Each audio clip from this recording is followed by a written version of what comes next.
What's going on, guys? This is Dwayne Bailey, Iron Sharpen Iron, Creative Talk number 2, here with KRIS L JEAN. KRIS L JEAN. Say what's up, man. What's going on? You can call me John. What's going on, y'all? Yeah.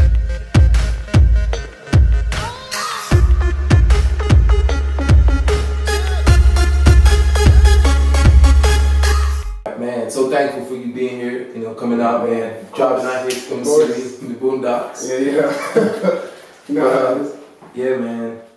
How you feel? Feel good? Yeah, feeling real good. Awesome. So we're gonna do this creative talk. I want to do something different. Don't want to really call it an interview. We're just gonna be talking. Two creatives talking. All right. We're gonna talk about creativity. We'll talk about Chris's music. Where you from originally? Where are you hailing from? Originally, I'm from Hartford, Connecticut. Nice place to visit, nowadays. Okay. ATL is home now since 2005. 2005. Yeah. Okay. How long you been doing music, man? It's not one of those things I've been doing music all my life. Probably since I was young teens, like 13, 14, started getting more serious about it. I've always been singing. Okay. I've always been singing, always kind of had an affinity for music, man. It always spoke to me in such a way. It used to be like, I felt like music used to be like inspiration, like a source of confidence, What creativity means to you, like, how would you explain creativity to another creative, basically, that's coming up in music? How do you tap into that creativity? Honestly, I know it sounds corny, but like creativity is whatever you believe makes you you. That's what it is to me. And it's just, everyone has their abilities, everyone has the thing that they see themselves as being. It's like just being that thing freely, without bounds, without guard, without consideration for what is to be expected of them. Mm-hmm. I feel like that is like the heart of creativity, just in my opinion, of course. Definitely. So I want to ask you this question. What is the music versus the nerd? That's like a saying of yours. Break that down. All right, so the music versus the nerd is like, there's two sides of me. Like, of course, in my personal life, and of course in my history. Like, I'm a nerd. Like, I stayed in the house. I play video games. I play computer games. I play board games. I play card games. Yeah. Even as a kid, I was short. I was chubby. I had a high voice. I embraced that nerd side of me. And even as I look, different as an adult and I changed in appearance, I kind of kept that nerd side. So it's kind of different. Like now that I'm mature and I have music and people are starting to catch on and starting to hear what I can do, and then they get this picture of me of being like this thing, and I'm like, well, if you get to know me, I'm still a nerd. Like I still hang out with Say he's got his glasses on, Clark Kent, Superman. That's right. So. Hey man, if you catch me off stage, I'm very much so still that guy that plays board games. I play, online games. I still enjoy that. I'm very chill in the house type person. I'm still the nerd on the inside. Down to earth type of guy. He's still an awesome musician at the same time. Yeah, bro. So man, let's talk about this single, man. Eat for Your Glory, man. I love this song. It's one of my favorite songs, man. I play it all the time, Talk about that real quick. Eat. Talk about the creative process. Honestly, okay, so this was the creative process. I know everyone always hears one of these stories and they're like, all right, so let's see if that's for real for me. But this is how it really happened. I was talking to my dad, and he said he believed that I was going to write a song. It was going to be a song of my success. Because I have a lot of songs, just in general. So he said, you're not going to find it by just writing it. You're going to find it, it's going to be in the Word, it's going to be in the Bible. I said, okay, well, let's see how that goes. So I have a song, Eat. It's like Eat Part 1, actually. This is Eat Part 2. So Eat Part 1 is written, and I was kind of meditating on it and dwelling on it and thinking if that was the song. And I was like, okay, well, let's just stay in the Word. I'll try not to intentionally create it. Yeah. And it was probably about 2 or 3 weeks later, I had been doing daily devotional every morning. I was faithful to get up, do a daily devotional every morning. So I was doing devotion, and then I'm reading, and it's actually reading, I want to say it's Psalms 23, forgive me if I'm wrong, but I think it's Psalms 23. But I'm reading in there, And I don't know, the words just started to take off on me, and I'm like, I can hear the music, I can hear the song in my head, and literally I have a song, Eat, and it's done. And I'm just like, well, God is like, I don't know, something inside me was impressing upon me, like, this was Eat now, this is to be Eat. I said, okay, this is part one, let's make this part two. Okay. And I started writing on it, and sure enough, that's just where I was reading. I also had a Bible plan. So after I read there, I start my Bible plan, and I go to the Bible plan. Of course, what's the verse of the day in the Bible plan? Psalms 23, and I was like, it's a wrap. It was confirmation. The song just came together. I struggled on songs, and the creative process for some songs have been like such a labor, but it came together. The production of it, the writing, it flowed very well. So, why do you think it's important for creatives to create in the world, like in general, all throughout different countries and stuff? Why is it important for creatives to create in their, I guess, wherever they are, really? What comes to mind when I think about that is that there's always someone who's a recipient for whatever it is you offer creatively, and they're looking for you. You don't know it, and it may not mean anything to you when you're creating it, but there's always someone out there to be impacted that will impact their generation. It kind of goes down, it kind of ripples down. It's kind of like a waterfall. But if you never create, if you withhold that, you never impact, and then they never impact, and who knows what the world becomes.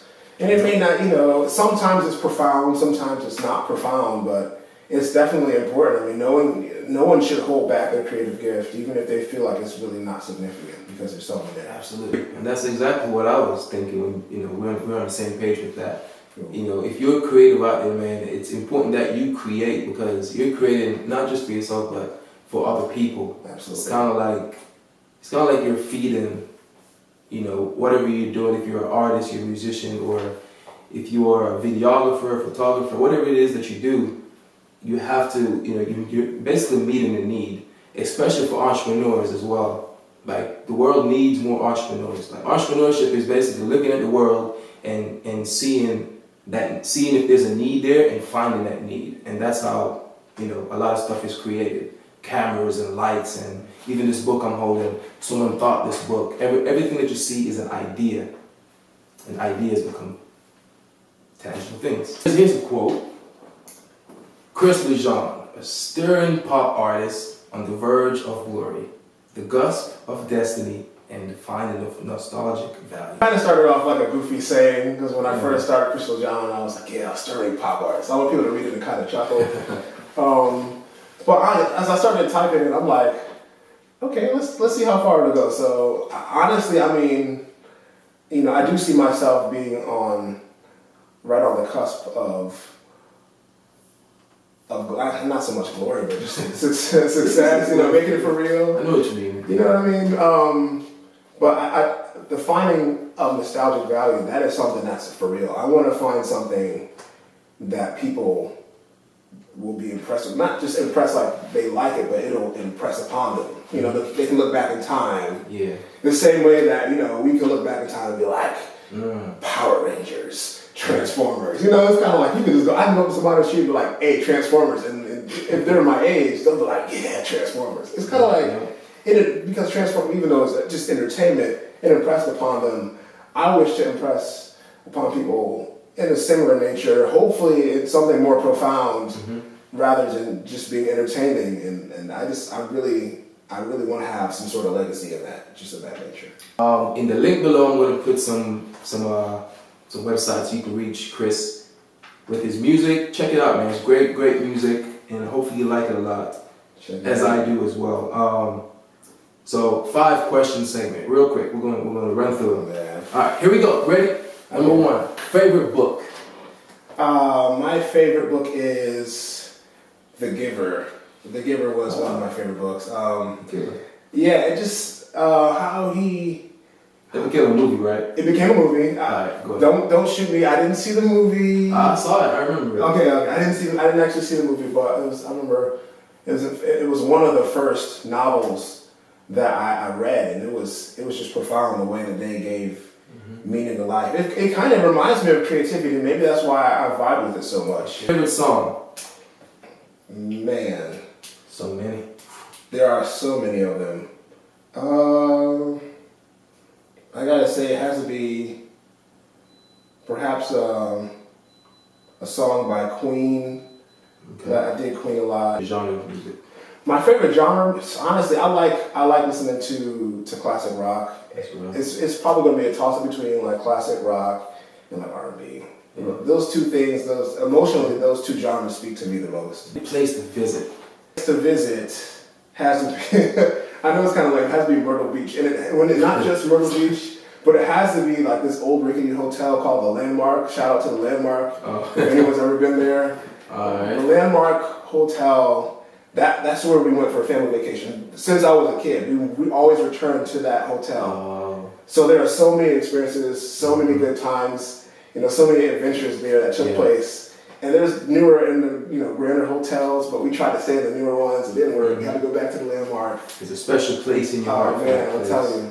And even after with my wife, we've been there. With my kids, we've been there. So now, like the generations just keep going back to and building a new experience. It's amazing. So that is awesome. I hope to do that with my family too. There's a special place that we like to go to. I'm not gonna give it away because y'all will go there and try to steal my spot. It's a special place. I actually like the mountains. I like going to the mountains. Oh, that's beautiful. Because like it's just I just feel refreshed every time I go up there. I can go there for 1 week and that'll last me for the whole year. Yeah, that's good. Favorite person? For you, man? No, my favorite person? Is this a trick question? My wife? You know? I can't be like my homie. Yeah, my wife, she's definitely my favorite person, my best friend, man. You know, we're not just like, like she's really my partner in crime, man. Yeah, we can hang out every day at the crib. No special effects or We was together when we were broke. Like I would take out some money. We would go to McDonald's. I would take the change and go back to the bank and redeposit my change. Like we were that broke. Now we're doing better, but it stayed the same. It always stayed. All right, coffee or energy drink? Energy drink. See? I'm sorry, man. Gotta have coffee, man. I'm a coffee guy. I tried it. My dad is a coffee guy. Maybe that spoiled it for me because maybe one day. Maybe. You wanna get some shout outs real quick? Shout somebody out. Say hello. Hey, I wanna shout out all the supporters of KRIS L JEAN. All the people that are kind of curious and still trying to get into music. Of course, I want to shout out my family. I want to shout out my wife, my son Joe, my son Jude, my homie Shay. My homie Alan, everybody, all the homies. Especially all the supporters, my boy Aaron Johnson. I want to shout him out too. Of course, forgive me if I forgot anybody by name, but of course, everyone that has love for KRIS L JEAN, KRIS L JEAN has love for you. All right, man. Tell them where they can reach you. Social media. Yeah, man. Hashtag KRIS L JEAN. You can get on, Instagram, Snapchat. Not much going on, but I'm on there. Facebook. KRIS L JEAN. I think Facebook I'm like KRIS.L. John. What about your website? www.KRISLJean.com will bring you to my website. @KRIS L JEAN is how you get at me on pretty much everything. Social media. I'm on SoundCloud. You can holler at me anyway. Awesome, man. It's probably a surprise, but we're gonna have an open mic in March, and hopefully Chris will be there. So y'all come out, man. I might sing a little bit too. Come on out. Hey, thank you guys for watching this video, man. I hope you guys like and subscribe. We're gonna have more content coming. Iron Sharpen Iron. That's the reason why we're here. Talk creative talk with you guys, and help sharpen you guys and encourage you to use your gifts and your talents to bless other people, man. So thank you guys for watching. We appreciate you guys, man. Peace. All right.